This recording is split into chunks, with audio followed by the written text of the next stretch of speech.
Today is the fourth Sunday of Lent. Our Gospel passage is John chapter 9, verses 1 through 41. The healing of the blind man, born blind.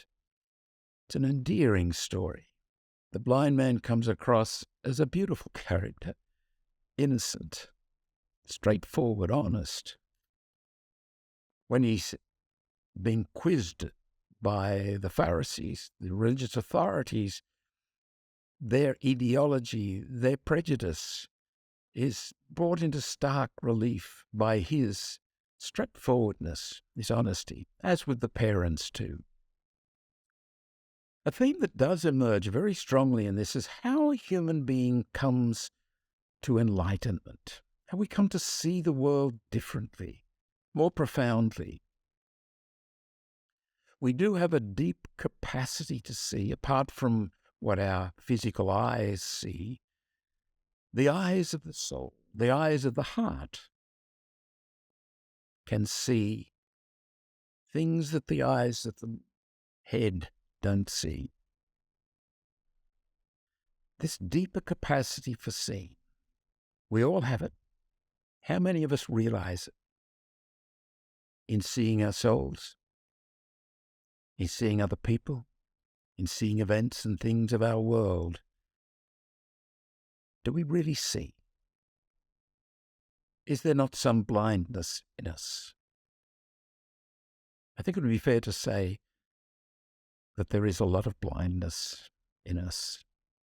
Our capacity for seeing is far from realized.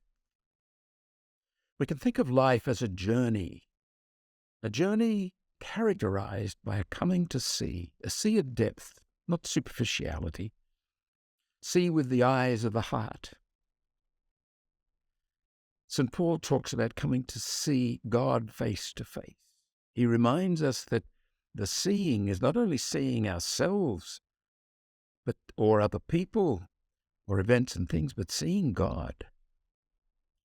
And Augustine says in a beautiful turn of phrase in one of his sermons, the whole of life, the whole purpose of the Christian life, he said, is to awaken the eye of the heart whereby God may be seen. What a beautiful summary of the Christian life.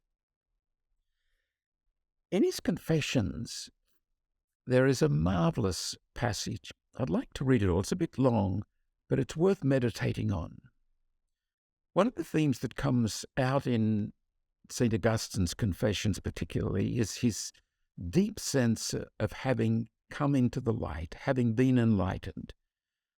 And he's very aware of what he would have called idolatry that has characterized his life to this point. We pick up a theme here in the Confessions in which he's reflecting in this way. Being admonished by all this to return to myself, I entered into my inmost part, with you as leader, and I was able to do so because you were my helper. I entered within and saw, with my soul's eye,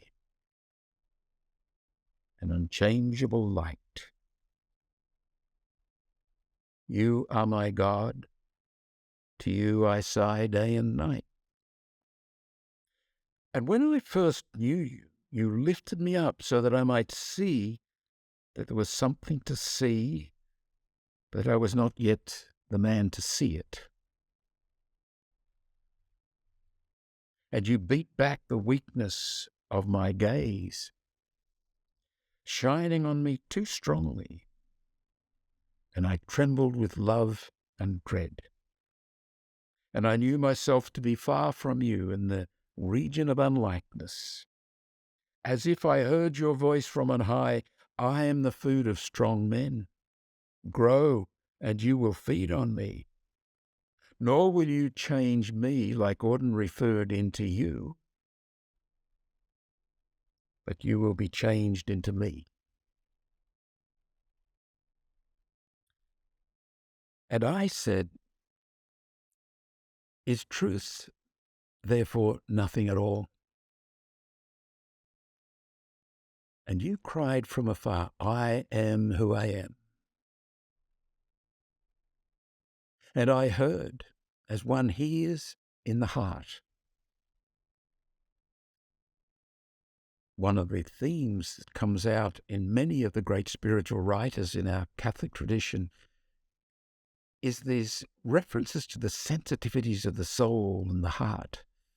We see, we hear, we grasp reality at this depth dimension from deep within us.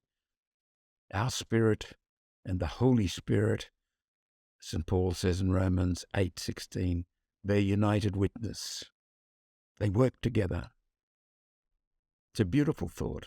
What a shame it is when we remain superficial, when we reduce life to an ideology.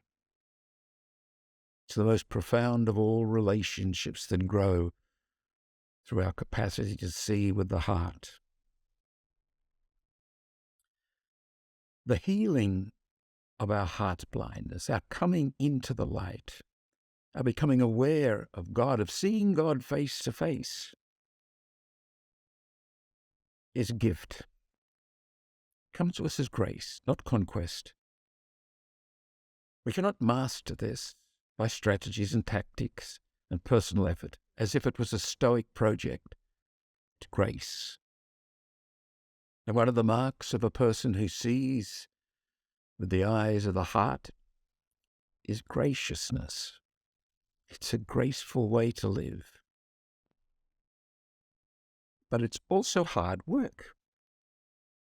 Great paradox in this. You'd think that the really hard work comes when you pursue mastery and conquest. It's much harder to get out of the way, to be a facilitator and an enabler, rather than a masterer and a conqueror. Recall those words that Jesus spoke so gently to the man born blind. He sought Jesus out. He wanted to know more. He wanted to see more. And Jesus said to him, do you believe in the Son of Man? The man born blind said, and who is he, sir? And Jesus says, you're looking at him. I am he.